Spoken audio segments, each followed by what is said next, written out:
Comfort Cards Part 3 by Liza Erica T.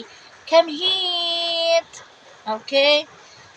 So we're gonna prepare, I will get some. Okay, the question is 1, 2, 3, 4, 5. No. 1, 2, 3, 4, 5, 6, 7, 8, 9, 10. 10 question. Yes. Okay, the first question is, kailan ka huling napilitang tanggapin ang isang bagay na ayaw mong mangyari? Kailan? Ha. No. Kailan? Noong July 17, mga ganon. Basta past July 15. Ito ay next. Kailan ka huling nasaktan ng taong akala mo ay hindi ka sasaktan? Okay, that is um,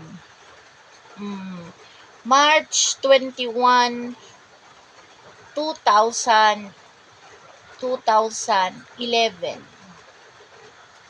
Okay. Okay, the next question is, ano ang bagay na hanggang ngayon ay nagpaparamdam sa'yo ng pagkatalo? Pagkatalo sa pag-ibig, ganon. Okay, next question. Kailan mo naramdaman na hindi ka deserving ng patawad? Walang ganon. Okay, next. Deserve ko ang papatawarin mo. Okay, next.